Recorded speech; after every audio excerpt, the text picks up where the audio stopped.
ஓம் ஸ்ரீ குருபியோ நமக. இன்னைக்கு சௌந்தர்யல 77 ஸ்லோகம் பார்க்க போறோம். எத்தேத்தத் காலிந்தி தனுதர தரங்காக்கிருதி சிவேன்ற ஸ்லோகம். இந்த ஸ்லோகத்தை அம்பாளோட சாமுத்திரிகா லட்சணத்தை பத்தி விவரமா சொல்லப்பட்டிருக்கு.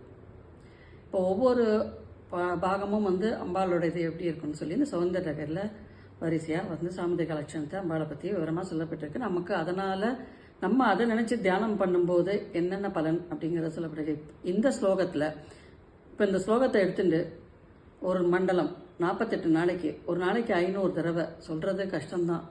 ஆனால் ஒரு காரியம் நமக்கு சித்திக்கணும், ஒரு காரியத்தில் ஜெயம் உண்டாகணும், ஒரு பெரிய காரியமாக இருக்குது. இப்போ பெரிய தொழிலதிபர் இருக்கா, பெரிய பிஸ்னஸ் பண்ணுறவா இருக்கா, அவளுக்கெல்லாம் ஒரு பெரிய காரியம் சாதகமாகணும், ஒரு பெரிய கோர்ட்டு வழக்கு இருக்குது, அதில் தனக்கு நியாயமான முறையில் வெற்றி கிடைக்கணும் அப்படிங்கிற நினைக்கிறவாலாம் இந்த ஸ்லோகத்தை 48 நாள் ஒரு மண்டலம் ஒரு நாளைக்கு 500 தடவை வீதம் தன்னால் பாராயணம் பண்ண முடியாட்டாலும் பிராமணாவை வச்சு அந்த இதை பாராயணத்தை பண்ணி அதுக்குண்டான பழமும் தேனும் நைவேத்தியத்துக்கு வச்சுட்டு ஒரு செந்தாமரை பூவை சுட்டு கருக்கி அது கருப்பாகும்.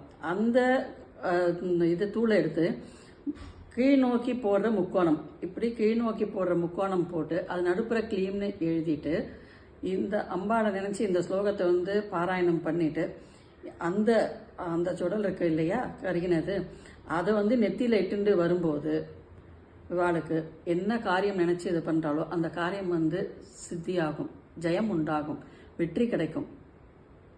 எல்லாத்துலயும் தான் வாக்கு நல்ல விதமா இருந்தா அது சபையில ஈடுபடும். அப்பேற்பட்ட ஸ்லோகம் தான் இந்த ஸ்லோகம். இதை நீங்க அவசியம் பாராயணம் பண்ணுங்க.